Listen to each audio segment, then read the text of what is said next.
Oke, halo semuanya. Di sini Bayu.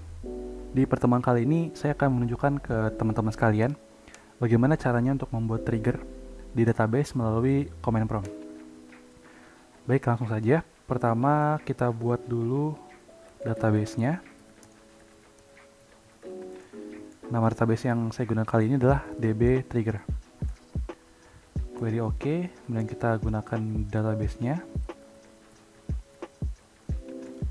Oke, di pertemuan kali ini saya akan menggunakan dua tabel dengan nama TB barang dan TB beli. Kita langsung buat saja. Create table TB barang dulu. ID barang tipenya in dan merupakan primary key. Kemudian ada nama barang, tipenya varchar dan panjang datanya 30. Kemudian ada jumlah, tipenya in, panjang datanya 11. Query-nya oke. Kita lanjut ke query tabel yang kedua, yaitu tab TB beli. Field yang pertama itu ada ID beli, tipe datanya in, panjang datanya 11 dan merupakan primary key. Kemudian ada ID barang, tipenya in, jumlah datanya 11 dan ada jumlah, tipenya in dan jumlah datanya 11. Kemudian foreign key-nya kita ambil si ID barang yang merupakan field dari TB barang.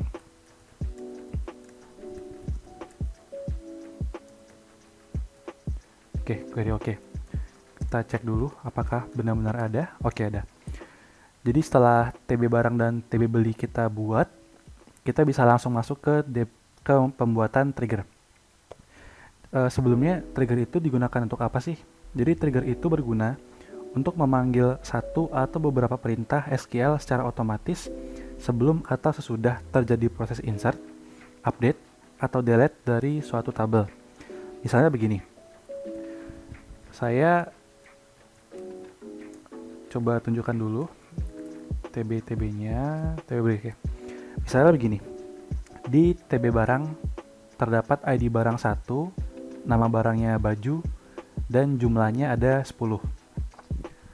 Nah, ketika saya memasukkan data ke dalam TB beli, misalnya saya masukkan juga ID barangnya 1, kemudian jumlahnya 10 juga, maka saya ingin trigger ini berfungsi agar ketika saya masukkan data tersebut ke TB beli, data yang ada di dalam TB barang itu juga ikut termanipulasi. Misalnya seperti kasus yang tadi, awalnya ID barang 1 jumlahnya 10. Kemudian ketika saya masukkan ID barang 1 juga ke TB beli jumlahnya 10, maka jumlah ID barang 1 di TB barang itu ikut bertambah menjadi 20. Seperti itu. Nah, pembuatannya itu pertama kita ubah dulu delimiternya dari titik koma ke $2. Kemudian kita buat triggernya, create trigger.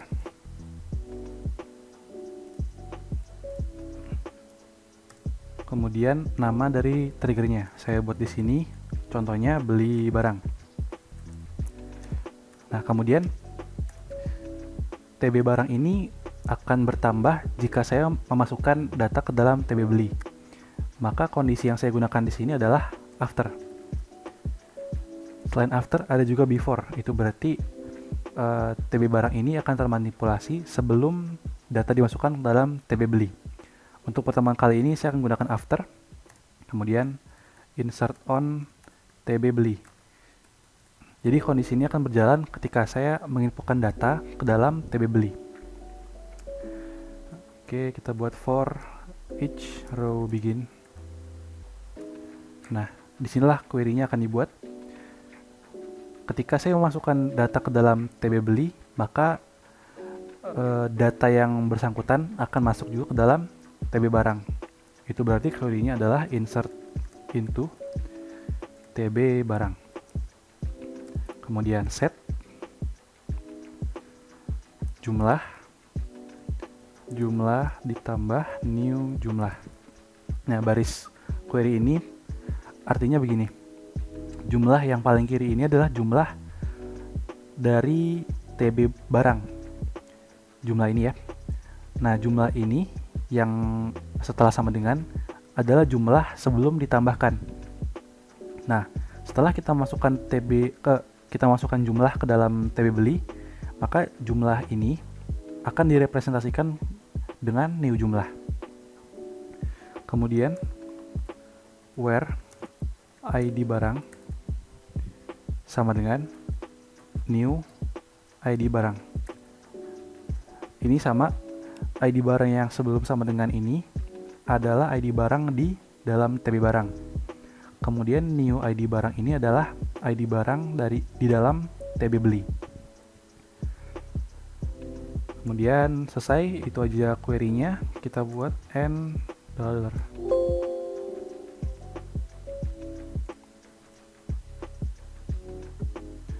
Oke, sepertinya ada kesalahan. Kita coba ulang lagi. Dari create trigger for each row begin, insert into TB barang set. Nah, kesalahan di sini. Kita buat dulu ID barangnya menjadi new ID barang. Kemudian baru jumlah sama dengan new jumlah. Nah, kesalahan saya di sini belum membuat on duplicate key update. Baru jumlah sama dengan jumlah ditambah new jumlah. Kemudian n ya, query oke. Nah, sebelum kita menjalankan trigger ini, kita buat dulu masukkan data ke dalam TB barang, karena TB barang merupakan tabel masternya. Insert into TB barang values, misalnya ID barang 1 namanya baju, jumlahnya 10. Kemudian ada ID barang 2 namanya celana, jumlahnya 10 juga. Dan 3 misalnya sepatu, 10 juga, 10. Oh ya, sebelumnya setelah kita membuat trigger, kita kembalikan dulu delimiternya menjadi titik koma. Oke, sekarang kita coba tunjukkan select from TB barang. Kita coba tunjukkan dulu. Nah, ada ID barang 1 nama barang baju, jumlahnya 10. ID barang 2 nama barangnya celana, jumlahnya 10. Dan ID barang 3 nama barangnya sepatu, jumlahnya 10 juga. Coba sekarang kita langsung saja gunakan triggernya. Trigger ini tidak perlu kita gunakan query misalnya call atau apa lain itu. Kita langsung saja inputkan data ke dalam TB beli. Jadi kita coba insert into TB beli, kemudian values. Misalnya pembelian pertama itu ID-nya 1, kita membeli pakaian 1 yaitu baju dengan jumlahnya anggaplah 23. Kemudian kita buat ID pembelian 2, kita beli pakaian 2 dengan jumlah 30.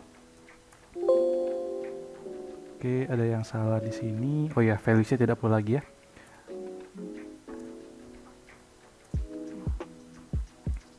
Nah, query oke. Sekarang kita lihat select from TB barang. Nah, dari awal yang awalnya ID barang 1 baju itu ada jumlah 10. Setelah kita beli dengan jumlah 23, jumlah dari baju itu bertambah menjadi 33. Sama halnya dengan celana yang awalnya berjumlah 10. Setelah kita beli 30, maka di TB barang juga bertambah 40. Nah, itulah kegunaan dari trigger. Singkatnya, trigger itu digunakan untuk otomatisasi sistem. Baik, cukup sampai sini aja pertemuan kita hari ini. Semoga bermanfaat dan sampai jumpa.